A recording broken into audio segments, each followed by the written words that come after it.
Com a paz do Senhor, meus irmãos, e mais uma vez estamos aqui para juntos aprendermos a lição da escola dominical, não é? Tentarmos passar alguma coisa que o Senhor tem nos dado para nós, para nosso entendimento e para nossa compreensão. O assunto da lição é a lição 10, agora, de 7 de março de 2021. O Senhor Jesus cura hoje, não é? O Senhor Jesus cura hoje. O texto áureo é Ele que perdoa todas as tuas iniquidades e sara todas as tuas enfermidades. Glória a Deus. Está lá em Salmos 103:3. E a verdade prática, irmão, diz o seguinte: a cura de enfermidades é um dos benefícios da obra redentora do Calvário. Isaías 53 nos diz, essa leitura bíblica em classe: verdadeiramente Ele tomou sobre si as nossas enfermidades e as nossas dores levou sobre si. E nós o reputamos por aflito, ferido de Deus e oprimido. Mas Ele foi ferido pelas nossas transgressões e moído pelas nossas iniquidades. O castigo que nos traz a paz estava sobre Ele, e pelas suas pisaduras fomos sarados. Todos nós andamos desgarrados como ovelhas. Cada um se desviava pelo seu caminho, mas o Senhor fez cair sobre ele a iniquidade de nós todos. E Mateus 8, versículo 16 e 17 diz: chegada a tarde, trouxeram-lhe muitos endemoniados, e ele, com a sua palavra, expulsou deles os espíritos e curou todos os que estavam enfermos. E o versículo 17 diz: para que se cumprisse o que fora dito pelo profeta Isaías, que diz: Ele tomou sobre si as nossas enfermidades e levou as nossas doenças. Oh, glória! Olha aí, confirmando então a palavra do profeta, lá do Isaías capítulo 53. Pois bem, irmão, entrando na lição agora, não é? Então veja que realmente a mensagem sobre a cura divina é uma doutrina importante, irmãos, para nós, não é? E ela é pregada por quem? Pelos pentecostais, claro, não é isso? Então é a percepção de que o evangelho é pleno, que ele diz respeito tanto à alma quanto ao corpo. É preciso, irmão, reafirmar essa doutrina em nossos dias, não é? Porque a cura divina ela é um dos muitos sinais que confirmam a mensagem do Evangelho. A igreja antiga ela esperava que essa realidade acontecesse enquanto se proclamava a mensagem de salvação. Assim como Jesus curou no passado, Ele continua a fazer atualmente. Nosso Senhor sentia-se compelido a curar pessoas, sua compaixão era visível quando Ele se relacionava com os doentes. Então essa imagem também deve ser a de toda a igreja que vive na dimensão do Espírito Santo. Ver curas, irmãos, acontecerem, não é? Ver as curas, os milagres. Mas o interessante é, irmãos, que resta-nos saber que, portanto, isso não é coisa apenas de membresia da igreja. Existem pessoas, teólogos, não é? Cristãos, e até pessoas de nome, que muitas vezes escreveram até livros, e que refutam esta palavra de Deus, dizendo que a cura hoje, ela não é para nós, não existe para a igreja. Observe isto, que calamidade é esta, não é? Então veja que realmente os cessacionistas, irmão, nós vemos isto, por exemplo, que o nosso desafio, irmão, não é com os não cristãos, não é com os ateus, não, pois não se espera deles essa mesma crença que nós temos, a crença pentecostal. Há dois problemas maiores, mesmo entre os evangélicos: os cessacionistas, que não acreditam nesses dons de cura para os nossos dias. O escritor dessa revista, ele diz que esteve, por exemplo, no 11º Congresso Vida Nova, realizado em março de 2018 em Água de Lindóias, em São Paulo, cujo tema foi Teologia no Poder do Espírito. Olha aí, irmãos. E veja uma coisa que ele diz, que teólogos e pastores pentecostais, como Craig, E.A. Skinner e Paulo Romeiro, enfatizaram o poder do Espírito nos dias atuais. Eles confirmaram isto, não é? À luz da Bíblia, da história da igreja e da experiência pentecostal que eles têm. Quem mostrou em sua palestra a incoerência, por exemplo, de supostas ideias de Deus derramar o seu Espírito para depois ele desderramar, ou seja, retirar, não é? Esses dons de cura. Acrescentando, por exemplo, ainda, irmãos, o sensacionismo, que ele é pós-bíblico. Ele falava então essas coisas, irmão, para um plenário de maioria não pentecostal. Mas, por outro lado, ouviu também um dos teólogos palestrantes dizer, de forma natural e sem constrangimento algum, não acreditar em milagre nos dias atuais. Veja que isso aí, meu irmão, olha aí, para um teólogo, não é? Então, veja que isso é um problema que há. Tem os que negam até mesmo o milagre de Jesus registrado nos evangelhos. Olha que coisa absurda, não é? Então veja que, por exemplo, Rudolf Bultmann, ele viveu entre 1884 e 1976. Viveu, portanto, cerca de 92 anos. Ele é uma dessas pessoas que considerava os relatos de acontecimentos sobrenaturais no Novo Testamento apenas mitos edificantes. Olha que coisa. Isso é espantoso, irmãos, não é? Veja que realmente pessoas que estão com a Bíblia na mão, mesmo assim, não acreditam nos milagres que Jesus realizou. Então, que fé tem essas pessoas? Não é? Elas que se converteram mesmo, tiveram Jesus Cristo no coração, não é? Então, eles acreditavam, por exemplo, irmãos, que os dons do Espírito eles haviam sido dados somente aos apóstolos, até os apóstolos. Morrendo os apóstolos, os dons desapareceram juntamente com eles. Nós, pentecostais, enfrentamos esse tipo de ideia o tempo todo. Então nós temos que estar alertas, temos que estar atentos para isto, não é? Porque nós sabemos que o Senhor Jesus cura, irmãos. Eu sou prova disso. Os irmãos me conhecem, que estão aqui na igreja, sabem pelo que eu passei. E não só eu, irmão. Nós temos tido outros casos aí de pessoas que estavam muito mal e o Senhor libertou da enfermidade, trouxe a vida novamente. E que aí estão para provar que o Senhor é bom, que o Senhor tem poder, que o Senhor Jesus cura, que Ele batiza com o Espírito Santo e que Ele continua salvando almas, aqueles que se arrependem. Pois bem, então nós temos que ver isso, irmãos, que o Senhor Jesus, no passado, Ele deseja que realmente a igreja hoje também, atualmente, curar e libertar os enfermos e oprimidos. Ele demonstrou misericórdia e compaixão, tomar sobre si as nossas enfermidades e dores. Então o caráter de compaixão da igreja, ela permanece, de Jesus Cristo, na igreja permanece imutável, irmão. Na atualidade, Deus é fiel para curar as nossas enfermidades. O tópico 1 fala sobre a cura divina na Bíblia. A cura divina na Bíblia tem a ver com a saúde pública no Antigo Testamento, a prevenção de doenças como uma orientação bíblica e as curas de Jesus no Novo Testamento. Como assim, irmão? Saúde pública. Por exemplo, em Israel, a saúde era uma promessa de Deus, mas o povo tinha que fazer a sua parte. Deus garantiu a saúde dos filhos de Israel, desde que eles cumprissem os termos do pacto do Sinai. Nenhuma das enfermidades porei sobre ti, das que pus sobre o Egito, porque eu sou o Senhor que te sara. Ô glória! Está ali em Êxodo, escrito em Êxodo, capítulo 15, versículo 26. Então observemos que realmente aquele povo, ele foi curado por Deus, por Jesus. Por Deus ali, que eles tinham Jeová. No caso, Jesus ainda não tinha vindo para a terra. Aí não tinha. Então se falava muito o quê? No advento de Jesus Cristo. Até os profetas falaram isso. Pois bem, mas Deus estava operando ali. Deus era o Senhor de Israel. Deus era o Senhor do povo. Então Ele é quem curava. O povo de Israel, na realidade, não existia médico mesmo, entre o povo de Israel. Existia nas circunvizinhanças. Nos povos circunvizinhos, eles tinham. Aqui a lição vem ensinando isso, não é? Que Deus garantiu a saúde dos filhos de Israel desde que eles cumprissem os termos. Pois bem, então veja, a vida dos israelitas era centrada no seu Deus. Está lá em Deuteronômio 6:4 a 9, 30 a 20. A cura de enfermidades de Israel era essencialmente milagrosa, principalmente acerca das doenças graves.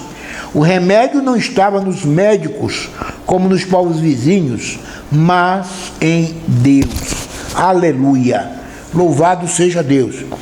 Vamos ler, irmãos, por exemplo, vamos ver aqui. A palavra de Deus nos ensina o seguinte, em Jeremias 17, 14. Vamos ver aqui o que diz a palavra do Senhor aqui neste versículo, né? Lá no livro de Jeremias,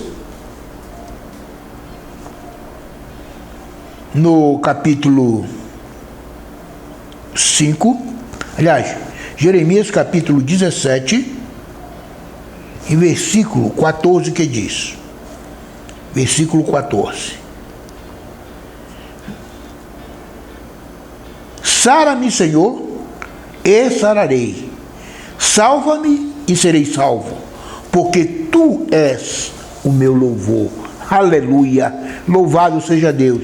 E lá em 30, versículo 17, capítulo 30 de Jeremias, e versículo 17, fala desta maneira: glória a Deus, aleluia. Porque te restaurarei a saúde e te sararei as tuas chagas, diz o Senhor, pois te chamam a enjeitada, dizendo: é Sião, porque ninguém já pergunta. Olha aí, veja só como o Senhor falava ainda com o povo, através dos seus profetas, demonstrando que Ele é quem curava, Ele que estava ali para curar, Ele estava ali para sarar as enfermidades do povo, não é? Mas nós vamos ver aqui mais na frente que realmente o Senhor também não proibiu a medicina, meus irmãos. Nós vamos ver aqui na palavra de Deus. A prevenção de doenças é bíblica. A alimentação saudável e a higienização adequada são bons hábitos que contribuem para a boa saúde. Quando a lei de Moisés instrui o povo sobre o padrão de higiene em Levítico 15 e os preceitos dietéticos no capítulo 17, né? Então nós vamos ver aqui que realmente o Senhor Jesus aqui fala e dá instruções quanto a isso. Então veja que, embora parte da purificação fosse cerimonial, o objetivo principal era a saúde da população. Isso mostra o interesse divino na saúde política e individual. Jeremias, capítulo 8, vamos ver, meu irmão, na palavra do Senhor, confirmando então o que o escritor falou. Jeremias, capítulo 8, ou escreveu aqui, não é? Escreveu, 8:22. Então vamos ver aqui, 8:22. É a palavra do Senhor. Porventura, não há unguento em Gileade? Ou não há lá médico? Porque, pois, não teve lugar a cura da filha do meu povo? Olha aí, perguntando o Senhor, não é? Então veja que existia também médicos que o Senhor não proibiu para que as pessoas pudessem recorrer. Embora ele continuasse a usar a medicina, os médicos são usados por quem, meu irmão? Por Deus. Sendo crentes ou não. Quem é que dá inteligência a eles? É Deus. Não é? E quem capacita essas pessoas para trazerem a cura de muitas enfermidades hoje é o Senhor. É o Senhor. As enfermidades estão aí, mas o Senhor também providencia a cura. E veja, irmãos, uma coisa importante. Observe que o Senhor Jesus curava realmente. Lá nós vamos ver no Novo Testamento para quem Jesus veio. Para o seu povo, não é? Para o seu povo, lá para os israelitas. Aquele povo que ele chamava, era tudo lá, meu irmão, de Israel também. Estavam lá. Quer dizer, o Senhor chamava e curava, chamava e curava. E não é diferente hoje com a igreja. Mas nós vamos ver que existem alguns parâmetros aí que a igreja também tem que perceber e fazer para que também possa receber cura, não é? Possa também fazer desta maneira. Então vamos ver aqui. A religião, nesse caso, se constitui num veículo eficaz para a conscientização coletiva. O Novo Testamento mostra que a finalidade era uma questão de saúde pública e não purificação espiritual para a salvação ou santificação. Irmãos, porque nós vamos ver isso aqui lá em Levítico, a respeito de comida, bebida, como deviam proceder, o que deviam comer, não é? Mas isso aí não era para ritual não, meu irmão. Era porque o Senhor queria ver a cura do seu povo, queria ver o seu povo sadio. Justamente por isso, ele especificou essas coisas. Embora também houvesse os cerimoniais, mas ele aqui estava tratando também de saúde da nação. Saúde daquele povo que estava ali. Entendeu? Quer dizer, aquele povo queria caminhar pelo deserto. O Senhor sabia disso, que eles iriam passar ali bastante tempo caminhando, embora fosse perto, mas eles iriam passar ali 40 anos, meu irmão, no deserto. E o Senhor sabia disso? Sabia. Fortaleceu o seu povo e curava as suas enfermidades. Então, passou para eles um preceito, justamente de alimentação, também para que eles pudessem permanecer sadios, terem a sua saúde. Então observe que o Novo Testamento mostra que a finalidade era uma questão de saúde pública e não purificação espiritual para a salvação ou santificação. Mateus capítulo 15, irmãos, vamos ler para podermos ter uma compreensão melhor a respeito disto. Em Mateus, no capítulo 15, o Evangelho de Mateus, irmãos, capítulo 15, né? Capítulo 15 e versículos 17 a 20, glória a Deus. Vamos ver então o que fala a palavra de Deus aqui. Ainda não compreendeis que tudo que entra pela boca desce para o ventre e é lançado fora? Mas o que sai da boca procede do coração, e isso contamina o homem. Porque do coração procedem os maus pensamentos, mortes, adultérios, prostituição, furtos, falsos testemunhos e blasfêmias. São estas coisas que contaminam o homem. Mas comer sem lavar as mãos, isso não contamina o homem. Olha aí, o Senhor mostrando aí o que se alimentar, não é? Alimentar-se. Pois bem, então muitas vezes eles seguiam um ritual, tinha que lavar as mãos, porque senão não poderia sentar à mesa para comer, não é? E o Senhor observou então aquilo, um cerimonial apenas, cerimônia que eles vinham trazendo desde lá os tempos antigos. Então o Senhor mostrou para eles que importava assim tratar também, era da espiritualidade, tanto do corpo quanto do espírito, não é? Quer dizer, ter cuidado com o coração, pensamento, não é? Porque o coração sabemos que é um músculo, mas o Senhor fala aqui em coração o pensamento das pessoas, não é? De onde procedem essas coisas. Então o Senhor enumerou aqui nesta palavra aqui em Mateus. Então observe que lá em Romanos 14, 2, vamos ver o que aqui nos fala. Romanos capítulo 14 e versículo 2. Vamos ler a palavra de Deus, irmãos. Escola dominical é Bíblia. Louvado seja Deus. Aleluia. Então vejamos, porque um crê que de tudo se pode comer, e outro que é fraco, come legumes, não é? Então o que come não despreze o que não come, o que não come não julgue o que come, porque Deus o recebeu por seu. Aí, rituais, não é? Crenças antigas. Então o Senhor Jesus Cristo, ele veio mudar esse pensamento. Não se metia em apuro somente aqueles não, meu irmão. Tinha que também cuidar de tudo, tanto do corpo quanto do espírito. Louvado seja Deus. Vejamos mais, 1 Timóteo, capítulo 4. Vejamos aqui, 1 Timóteo, no capítulo 4, e versículos 3 a 5. Louvado seja Deus. Vejamos a palavra. Veja aqui, irmãos, pela hipocrisia de homens que falam mentiras, no versículo 2, tendo cauterizado a sua própria consciência, proibindo o casamento e ordenando a abstinência dos manjares que Deus criou para os fiéis e para os que conhecem a verdade, a fim de usarem deles com ações de graça, porque toda criatura de Deus é boa, e não há nada que rejeitar, sendo recebido com ações de graça. Então veja que certas proibições que existiam naquela época era justamente preceito humano, criação humana, não é? Então é por isso que nós temos que ter nossa vida regrada, regida pela palavra de Deus. Ela sim é fiel e verdadeira. O que ela disser para nós é isso, meu irmão. E o que Jesus disse é isso também que ficou. Nós não podemos mudar essas coisas, colocar coisas novas, invenções novas. Então nós temos que ter muito cuidado com certos líderes que ficam criando coisas para depois trazerem laço para a cabeça dos crentes e para a família dos crentes. Temos que ter cuidado quanto a isso. Então, o Novo Testamento, as curas de Jesus, Israel dependia mais de Deus, não é? E a sua garantia de saúde estava na obediência. O número de enfermos era alto, e as curas efetuadas por Jesus logo chamaram a atenção do povo. Mateus 4, 23 a 25. Vamos ver então o que diz a palavra do Senhor. Aqui em Mateus capítulo 4, versículos 23 a 25. E percorria Jesus toda a Galileia, ensinando nas sinagogas e pregando o evangelho do reino e curando todas as enfermidades e moléstias entre o povo.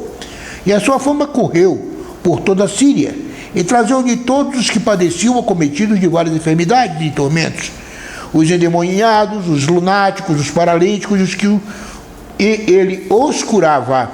E seguia-o uma grande multidão da Galileia, de Decápolis, de Jerusalém, da Judéia e de além do Jordão. Então essas pessoas seguiam a Jesus, né? Por quê? Porque efetuava milagres, irmãos.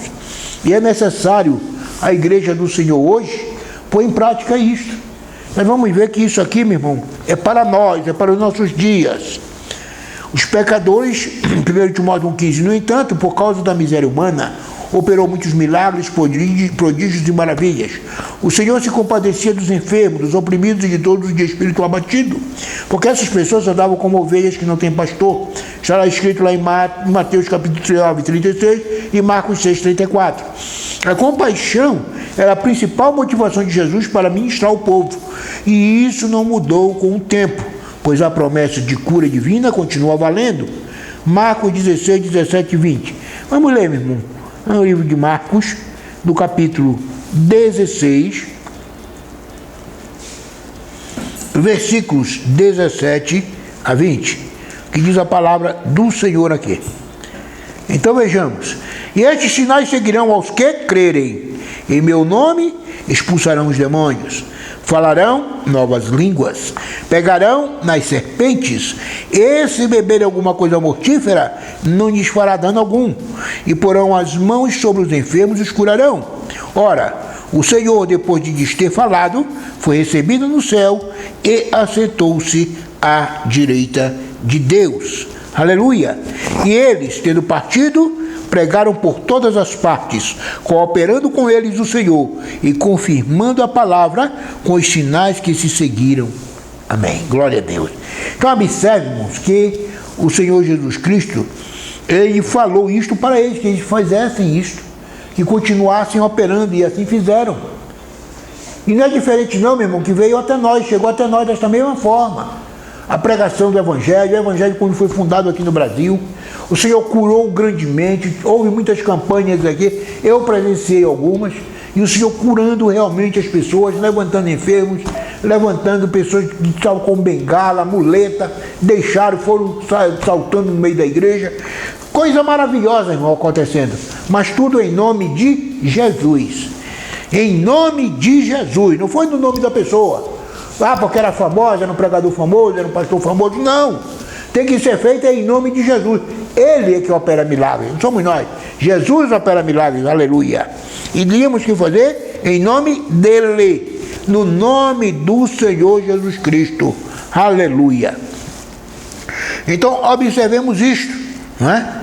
Que realmente é em nome do Senhor. O discurso profético, irmãos, aqui no tópico 12, a cura divina como parte da salvação, não é? Como parte da salvação. Glória a Deus. O discurso profético de Isaías 53 anuncia a obra redentora de Jesus no Calvário. Encontramos alguns detalhes dessa palavra profética no Novo Testamento que mostram com clareza que salvação e cura divina caminham juntas. Salvação é um termo que se aplica a diversas ações de Deus no Antigo Testamento em favor de seu povo, como o livramento da escravidão, da fome, da espada, das enfermidades. Tudo isso para eles era o que, irmãos? Salvação. A salvação da condenação eterna é o livramento do poder da maldição, do pecado e a restituição do ser humano à comunhão com Deus. Glória a Deus, aleluia. Então temos que ver isto, irmãos. Por exemplo, aqui, em 2 Coríntios 5,19. Vejamos então a palavra do Senhor aqui. 2 Coríntios, capítulo 5, e versículo 19. Vamos ver então o que nos diz aqui, o que está escrito a respeito disto. Glória a Deus. Isto é, Deus estava em Cristo, reconciliando consigo o mundo, não lhes imputando os seus pecados, e pôs em nós a palavra da reconciliação. Glória a Deus, aleluia.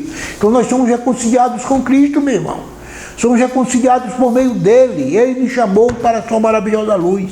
Ele nos chamou, nos limpou, nos lavou no seu sangue derramado na cruz do Calvário. A doutrina da salvação, aleluia. Vejamos mais ainda, em Hebreus capítulo 2, aleluia, louvado seja Deus. Temos que ler a Bíblia, irmãos, ler a palavra do Senhor, glória a Deus.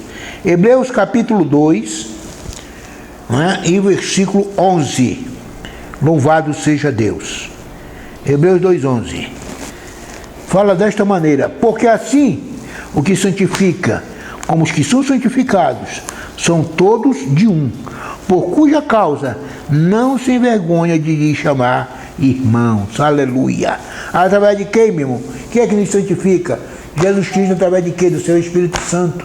Porque o Espírito Santo de Deus, ele é santo, ele nos purifica, glória a Deus, ele nos santifica, louvado seja o nome do Senhor, aleluia. Então observe,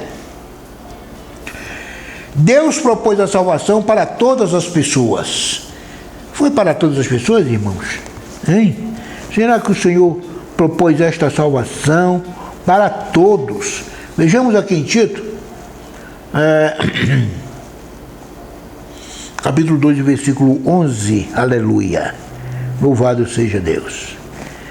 Porque a graça de Deus se ha manifestado, trazendo salvação a todos os homens. Para quem veio a salvação, irmão? Para toda a humanidade, para todos os homens veio. Ela está aí, mas é preciso querer a salvação, é preciso aceitar a salvação. Pois bem, a vontade de Deus é a salvação de todos os seres humanos, mas para isso, seus pecados, preciso que se arrepender de seus pecados e se converter ao Senhor. Será que precisa, meu irmão? Realmente? Precisa disto? Então vamos ver aqui se precisa ou não. Vejamos aqui em Atos, no capítulo 17, Atos, capítulo 17, em versículo 30, louvado seja Deus. Então a pessoa vai ter aqui que se arrepender, meu irmão. Não é também de qualquer jeito que a pessoa vai ser salva. Mas Deus, não tendo em conta os tempos da ignorância, anuncia agora a todos os homens e em todo lugar que se arrependam. Oh glória!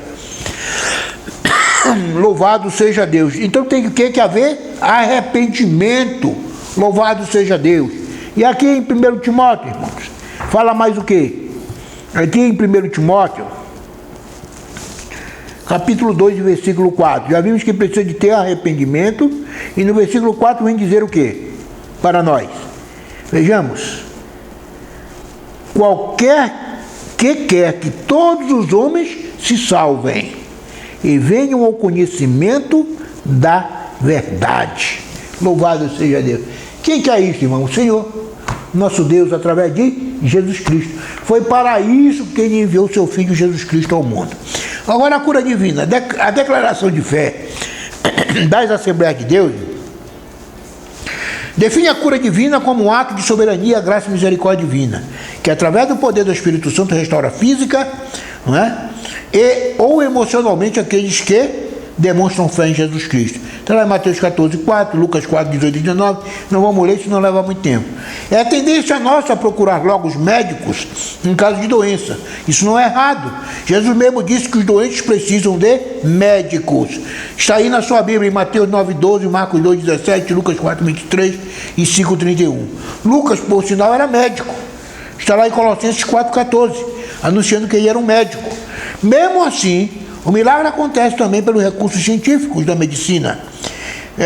Mas convém salientar que temos um recurso divino seguro para a cura das enfermidades. A ministração da unção com óleo em nome do Senhor sobre os enfermos. Ministração com óleo, irmão. Vamos ver aqui em Marcos capítulo 6, no livro de Marcos, no capítulo 6. Vejamos aqui, Marcos, no capítulo 6, versículo 13, no Evangelho de Marcos, diz desta maneira: e expulsavam muitos demônios e ungiam muitos enfermos com óleo e os curavam. Fazia isso, irmão. Os discípulos de Jesus faziam isso, não é? Estavam ali, então, fazendo estas coisas que o Senhor ordenou. O Senhor ordenou que assim fizesse. E aí o irmão vai ver também ainda lá em Tiago, capítulo 5, versículo 14 e 15. Salvação e cura. A obra de Jesus é completa. A expiação do Calvário resulta na nossa redenção e alcança também a cura do corpo físico. Está lá em Isaías 53:4, como nós vimos, e também está lá em 1 Pedro, capítulo 2, versículo 24. Desde o Antigo Testamento que a salvação e a cura andam juntas. Lá em Jeremias 17:14 está escrito: a cura espiritual geralmente precede a cura física. É Ele que perdoa, glória a Deus, todas as tuas iniquidades e sara todas as tuas enfermidades. Salmo 103:3. A cura do paralítico de Cafarnaum, por exemplo, irmãos, Mateus 9:8, e passagens paralelas nos evangelhos sinóticos revelam essa verdade. A vontade de Deus é, portanto, curar tanto a alma como o corpo. Tiago 5:15. Louvado seja Deus. Vamos ler, irmão. Não posso também deixar de ler com os irmãos alguma coisa. Tiago, no capítulo 5, versículo 15. Vejamos aqui, para ilustrar melhor, mostrar melhor para nós o que está realmente, o que o escritor quer dizer aqui para nós. E a oração da fé salvará o doente. Ó glória. E o Senhor o levantará. E se houver cometido pecados, ser-lhe-ão perdoados. Olha aí, irmãos. E a oração, veja bem, da fé salvará o doente, e o Senhor o levantará. E se houver cometido pecados, ser-lhe-ão perdoados. Aleluia! Louvado seja Deus. Isaías 53:3 e 4, irmãos. O Novo Testamento interpreta Isaías 53 como a provisão de Deus em Cristo para a cura física e espiritual. O Evangelho de Mateus aplica a palavra. Ele tomou sobre si as nossas enfermidades e as nossas dores levou sobre si. Aleluia. Está escrito em Isaías 53:4 e aqui também Mateus enfatiza. Então, ao ministério de cura do Senhor Jesus, Mateus 8:17. Louvado seja Deus. Então vejamos aqui, irmãos, Mateus 8:17, que nos diz a palavra do Senhor. Mateus, capítulo 8, e versículo 17. Louvado seja Deus. Aleluia. Então vejamos. Para que se cumprisse o que foi dito pelo profeta. Olha aqui, corroborando o que o profeta falou. Para isso eu fiz questão de ler aqui para os irmãos. Pelo profeta Isaías, que foi dito pelo profeta Isaías, que diz: ele tomou sobre si as nossas enfermidades e levou as nossas doenças. Certo? Então veja que realmente, irmãos, a palavra de Deus aqui, ela está completando. Aqui se completa em Jesus Cristo. Falou-se lá atrás, profeta Isaías, profeta de Deus, aleluia. E aqui se cumpriu com Jesus Cristo. E ele deu esse poder também aos discípulos e à sua igreja, para que assim efetuasse essas coisas, fizesse essas coisas. Então veja também o verbo sarar. Pelas suas pisaduras, ou seja, pelas suas feridas, nós também fomos sarados. Indica a sua cura física. E isso está muito claro nas inúmeras curas físicas de enfermos efetuadas por Jesus. Está também no capítulo 8, no versículos 16 e 17. Né? E chegada a tarde, trouxeram-lhe muitos endemoniados, e ele com a sua palavra expulsou daí os espíritos, e curou todos os que estavam enfermos, aleluia. E o 17 nós já lemos. Essa cura é também espiritual, e isso de respeito à salvação, levando ele mesmo em seu corpo os nossos pecados sobre o madeiro, para que, mortos para os pecados, ou para os pecados, pudéssemos viver para a justiça, e pelas suas feridas fostes sarados. 1 Pedro capítulo 2, versículo 24. Leia na sua Bíblia. Glória a Deus, aleluia. Então observemos, irmãos, que Jesus Cristo realmente, ele deu essa autoridade, né? até o dia de hoje, por exemplo, ele tem dado aos seus servos, até o dia de hoje, de pregar o evangelho, curar os enfermos, expelir os demônios. Jesus disse aos seus discípulos: ide por todo o mundo, pregai o evangelho a toda criatura, e estes sinais seguirão os que crerem. Em meu nome expulsarão os demônios, porão as mãos sobre os enfermos e os sararão. Oh, glória! Marcos 16, 15 a 18, irmão. Leia na sua Bíblia. E saindo eles pregavam que se arrependessem, e expulsavam muitos demônios e ungiam muitos enfermos com azeite e os curavam. Glória a Deus.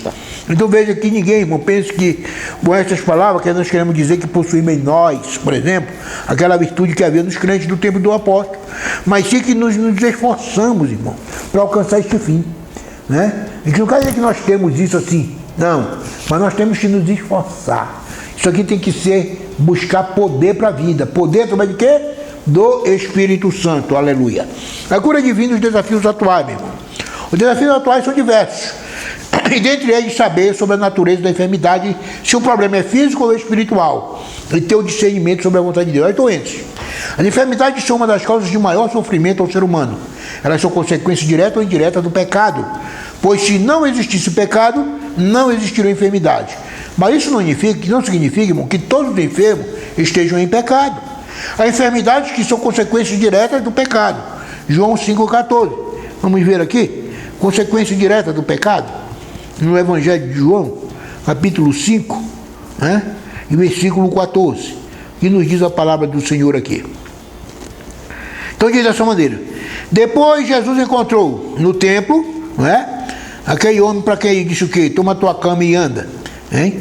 E o que fora curado não sabia quem era Jesus, irmão. Mas depois Jesus o encontrou no templo e disse a ele o quê? Eis que já estás são. Não peques mais, para que te não suceda alguma coisa pior. Olha aí, a enfermidade desse cidadão aí, desse elemento, era a consequência do pecado. Certo? Então veja que Jesus falou para ele que se ele fizesse de novo,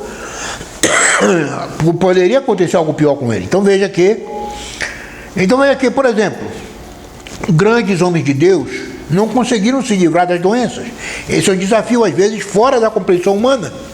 O apóstolo Paulo tinha um espírito da carne, está lá em 2 Coríntios 17, 12, de 7 a 10. E qualquer que seja a natureza desses problemas, era sem dúvida uma enfermidade. Está lá em Colossenses 4, 13 a 15. Timóteo tinha problema no estômago. Não vai achar isso lá em 1 Timóteo, capítulo 5, versículo 23. Não é? Quando manda então ele não tomar só água, mas que tomasse também vinho, por causa das enfermidades no estômago dele. Pois bem, então Paulo também deixou o Trófimo doente em Mileto. Está escrito lá em 2 Timóteo 4, 20. Não confundir, irmãos, doença com possessão maligna. Certo? Jesus conferiu à sua igreja o poder de curar enfermos e libertar os oprimidos do diabo.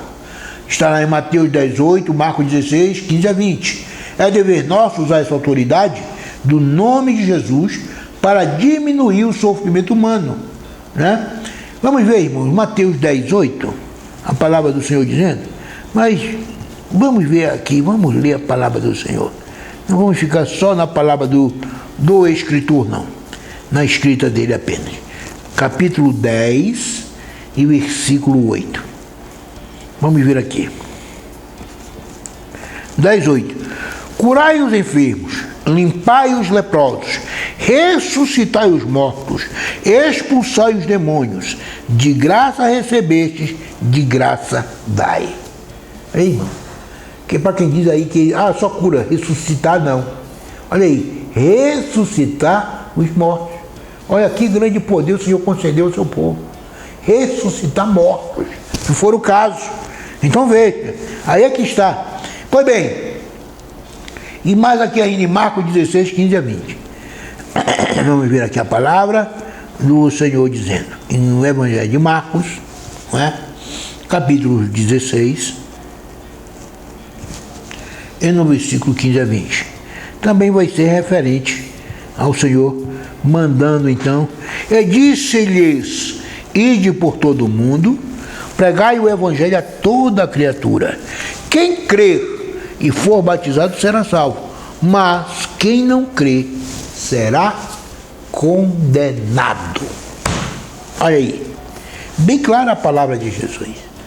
Quem crê será salvo. Poderá ter suas enfermidades curadas, né? Será salvo, será liberto do pecado. Então veja que realmente a palavra do Senhor nos ensina desta forma. É dever, por exemplo, nosso, irmãos, usar essa autoridade do nome de Jesus para diminuir o sofrimento humano. Jesus, ele tem saúde para dar a todos os enfermos, mas nem sempre compreendemos o plano de Deus para determinada pessoa. Duas coisas básicas devemos observar. Primeiro, se a enfermidade é a opressão maligna ou uma questão médica, para não expulsar demônio onde não há demônio, hein? Isso machuca as pessoas e não é tão incomum entre nós. Segundo, entender que Jesus é o Senhor e não servo. Ele cura como quer, onde quer, de acordo com a sua vontade. Que opera ele, a vontade é dele, meu irmão.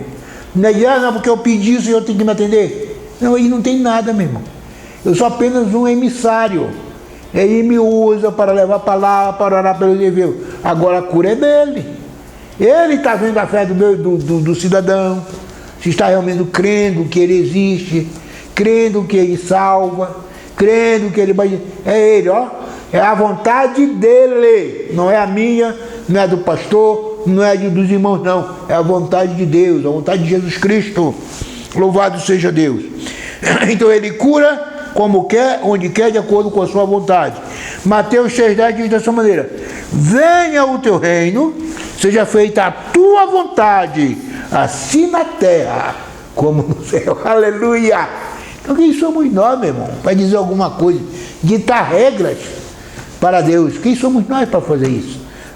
Nós vamos ordenar o Senhor curar? Eu vejo gente orando dessa forma por aí, muita gente ora dessa forma.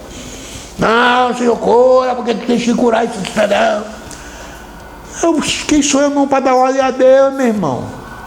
Quem sou eu para fazer isso? Nós temos que fazer tudo segundo a vontade de Deus. Tenho que pedir a Ele que Ele cure, né? Ele determina desta forma: Senhor, se é pela tua vontade, cura agora esse enfermo. Se for por tua vontade, Senhor, opera milagres e maravilhas. Assim que tem que ser a nossa oração, meu irmão. Por que então, irmãos, alguns são curados e outros não? A resposta a essa pergunta, irmãos, é exatamente o seguinte: ela pertence somente à sabedoria soberana de Deus. Mas podem ser feitas algumas observações. Vamos fazer uma observação. Alguns estão doentes por causa do efeito do pecado, como nós já vimos. 1 Coríntios 27:30. Esta razão é porque devemos pedir ao Espírito Santo para perscrutar nosso coração e apontar-nos possíveis áreas ocultas de pecado que nos impedem de receber a cura. O que é que está me impedindo de receber a cura, irmão? Será que eu preciso de mais fé? O que é que eu estou fazendo de errado que eu não estou recebendo esta cura? Eu não estou recebendo este milagre? Tem que fazer análise. Pedir ao Senhor, ao Espírito Santo, que me mostre. Outra possibilidade é de que o Senhor está procurando ensinar alguma coisa, assim como a Paulo e a Jó. A Paulo tinha um espinho na carne, o Senhor estava ensinando a ele, não é? Que ele não fosse o quê? Querer ser o maioral, querer ser o maior, que como ele se achava antes, que ele fazia e acontecia. Agora ele estava tratando com Deus, meu irmão. Ele estava tratando com Deus. E Jó estava sendo testado por Deus. Então nós temos que observar estas coisas. Além disso, irmão, existe a questão do quê? Do momento certo. Muitos não recebem, irmãos, a cura imediatamente. E em semelhantes casos é preciso lembrar o quê? As palavras do Senhor, quando Ele nos admoesta que devemos orar sempre e não desanimar. Está escrito isso, irmão? Vamos ver lá em Lucas. Em Lucas, vamos ver aqui Lucas. Louvado seja Deus. Livro do médico, né? Lucas capítulo 18, e versículo 1. E contou-lhes também uma parábola sobre o dever de orar sempre e nunca desfalecer, nunca desanimar, orar sempre. Então, se eu tenho algo que eu quero, eu tenho que orar sempre, não parar, não esquecer, estar ali nos pés do Senhor Jesus pedindo, não é? A falta de fé também, irmãos, ela pode impedir o recebimento da cura. Por exemplo, o autor da epístola, por exemplo, aos Hebreus, em vários trechos, já demonstra o quê? A conservar firme a fé em Deus, a conservar firme, manter a fé, acreditar no Senhor, ter fé. Sem fé é impossível agradar a Deus, meu irmão. Louvado seja Deus. Nós precisamos saber que a cura divina, ela é real e atual. Além disso, devemos entender que o Senhor Jesus cura quando, como e onde quer, e não da maneira que às vezes nós pensamos. Vamos ler aqui, irmãos, por exemplo, no livro aqui da palavra do Senhor, lá em 2 Reis, capítulo 5. Vamos ler a palavra do Senhor aqui, e versículos 10 a 14. Vamos ver a palavra de Deus. Então Eliseu lhe mandou o mensageiro dizendo: vai e lava-te 7 vezes no Jordão, e a tua carne te tornará e ficarás purificado. Bom, lembro dessa passagem que aconteceu com Naamã, não é? Pois bem, porém Naamã muito se indignou e se foi, dizendo: e eis que eu dizia comigo, certamente ele sairá, por-se em pé, e invocará o nome do Senhor seu Deus, e passará a sua mão sobre o lugar, e restaurará o leproso. Não são, porventura, Abana e Farfá, rios de Damasco, melhores do que todas as águas de Israel? Não me poderia eu lavar neles e ficar purificado? E voltou-se e se foi com indignação. Então chegaram a ele os seus servos, e lhe falaram e disseram: meu pai, se o profeta te disser alguma grande coisa, porventura não a farias? Ou seja, se ele te pedisse algo absurdo aí, muito dinheiro, muita coisa, outras coisas, tu não farias para ter a tua cura? Então veja, porventura não a farias? Quanto mais dizendo-lhe ele: lava-te e ficarás purificado. Então desceu e mergulhou no Jordão 7 vezes, conforme a palavra do homem de Deus, e a sua carne tornou como a carne de um menino, e ficou purificado. Então voltou ao homem de Deus, ele e toda a sua comitiva, e veio e pôs-se diante dele e disse: eis que tenho conhecido que em toda a terra não há Deus, senão em Israel. Porque agora, pois, te peço que tomes uma bênção do teu servo. Olha aí, ele reconheceu que não há Deus, além do Deus poderoso, daquele que sabe de todas as coisas, que fez todas as coisas, o único Deus poderoso ali de Israel, não é? Que agora nós o conhecemos, que nós o temos aceitado por meio do seu Filho Jesus Cristo, e que o Espírito Santo de Deus, o Espírito dele, habita em nós, em nosso coração. Oh, glória! Então, irmão, não podemos nos esquecer disso. Que coisa maravilhosa é obedecer ao Senhor. Se ele não tivesse obedecido, não tivesse nada, como ele a princípio não quis, né? Mas ele deu ouvido à voz dos servos. Falaram com ele: se pedisse outra coisa, maior, tu não farias? Não, a gente pede só para te lavar e tu não quer te lavar, né? Olha aí, foi lá e obedeceu. Obedeceu, fez, cumpriu o que o Senhor determinou através do profeta. E aí aconteceu o milagre. Então que o Senhor nos abençoe muito, nos guarde e nos conceda graça para permanecer fiéis a Ele até a morte, para recebermos a coroa da vida. Que o Senhor nos abençoe e nos guarde. Amém.